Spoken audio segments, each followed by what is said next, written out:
years. Let's talk to spokesperson for Momentum, Martin Abrams. Thanks for joining us, Martin. Hi, Kevin. Good evening. Now, I suspect you and I, if we had a chat, there wouldn't be that much political ground, common ground between us. However, I do think that letter that Diane Abbott wrote to the Observer was anti-Semitic, and I think the Labour Party was correct to take it very seriously. Subsequent to that, I do not understand this set of circumstances today. And as the first black woman MP in this country, who has served the Labour Party faithfully for 37 years, what do you feel about the fact that Keir Starmer has banned her from standing in her own seat that she's held for the best part of 4 decades? What's your feeling about that? Well, we're sickened and disgusted by this news, Kevin. You know, the way that Keir Starmer has treated Britain's first black woman MP is nothing short of appalling. It's vindictive, it's cruel, and, you know, to leave Diane, basically in limbo for more than 13 months, and then knowing full well that the investigation has been completed in December is just, it smacks of duplicity. And, you know, Starmer's actions in forcing Diane out are a slap in the face, not just to Diane, but, you know, who he also called, you know, he repeatedly called Diane a trailblazer, you know, sang her praises just weeks ago, you know, when Diane was facing that abhorrent racist abuse and comments about how she should be shot, just for being a black female MP, it seems, by that Tory donor. But it's also a slap in the face to the millions of people in Britain who have been inspired by her courageous example amid a career of obstacles and some of the most abhorrent abuse. Yeah, I mean, I find myself suddenly, I'm not a fan politically of Diane Abbott, but I do think, as you quite rightly say, Martin, she's a very important figure. You know, to be the first female black MP and to serve the Labour Party so faithfully for so many years, I think this is a bad way to treat her.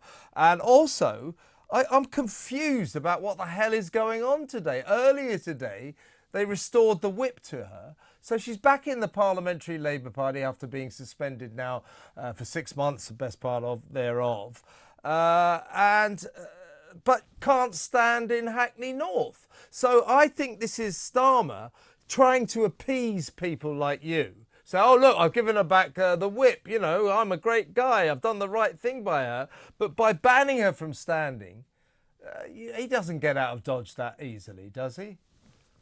Well, Kevin, any pretense that this decision had anything to do with due process or anti-racism is absolutely laughable. You know, given both the breaches with proper process we have seen and the blatant double standards on show. You know, in recent years, Kevin, there's been 3 very similar transgressions from other Labour MPs.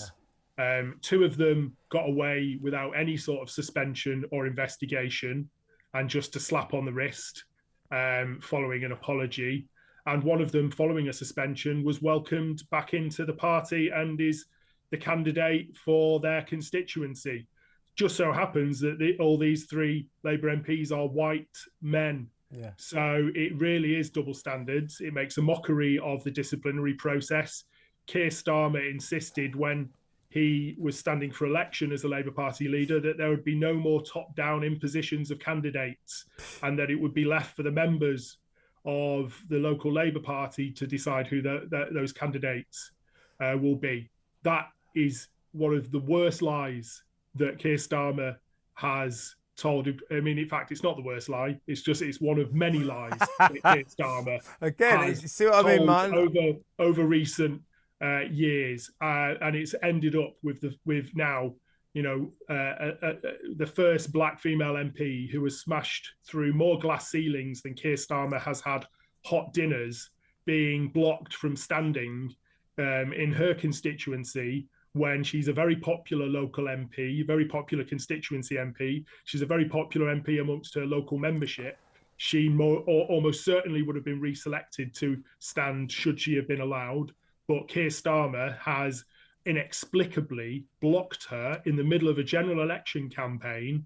I don't know what sort of 4D chess he thinks he's playing here, but it's really going to backfire, in my opinion. She is a hero to many people, Diane Abbott. And if Keir Starmer is relying on votes from these people, he can more than likely kiss that goodbye by the simple fact of the deplorable way that he has treated Diane Abbott over recent months. Would you, do you agree that letter to the Observer was anti-Semitic, though? Well, Kevin, I am a Jewish Labour Party member, and what Diane Abbott wrote was completely unacceptable. I do not disagree with that. And she apologised immediately for it, and was subjected to a disciplinary process. My issue is that there seems to be a two-tier disciplinary process at play here. One for MPs on the left of the party and one for MPs on the right of the party. If you are in Starmer's club, you get away with just a simple apology and a slap on the wrist. If you aren't in Starmer's club and you're on the left of the party, you get treated like absolute dirt. Absolutely. And can I ask you a last humiliation? This is what I'm with you, Martin. As I said earlier, unusually you and I are on the same page here, and I'm with you all the way for what you're saying. One last question: do you know, or do you think that Diane will consider doing a Jeremy Corbyn and stand as an independent in the seat she's held for 37 successful years? I mean, that's for Diane Abbott to decide. But this is where the 4D chess from the grown-ups, inverted commas, in charge of the Labour Party at the moment might blow up in their faces. Because if Diane Abbott does decide to stand, she's very popular locally, and it might mean Labour losing another seat in the general election, which Keir Starmer might actually need to form a majority. But that's a question for Diane Abbott. The fact that we're in this situation is absolutely despicable, and it's a dark day for the Labour Party when Diane Abbott isn't welcome as a Labour MP and is treated absolutely deplorably. But a few weeks ago, a hard right Tory, like Natalie Elphicke, come on, just ridiculous. A Labour Party value. She doesn't have a single Labour Party in any bone in her body, is welcomed into Keir Starmer's warm embrace. So what a disgraceful day for the Labour Party when this is happening. And Diane Abbott, an MP for 37 years, absolutely smashed through all these glass ceilings throughout her career, a hero to many. And Keir Starmer treats her this way. It is a shameful day. Keir Starmer should be absolutely ashamed. And, I want to send my full and unwavering solidarity to Diane. And she deserves better than this. Martin, that's a very powerful statement you made. The reason that your statement is so powerful, your support is so powerful, is that you do accept, as I do, that letter was not Diane's finest moment. She slipped up there. But everything else you say, I think a lot of people will agree with, whether or not they're on Diane's side politically. I think she deserves better than this. And well said. And thank you very much for joining us. Martin Abrams there, spokesperson for the left-wing organisation Momentum within the Labour Party. What do you think about what he said? 03444991000. I've got loads of calls here. We went a bit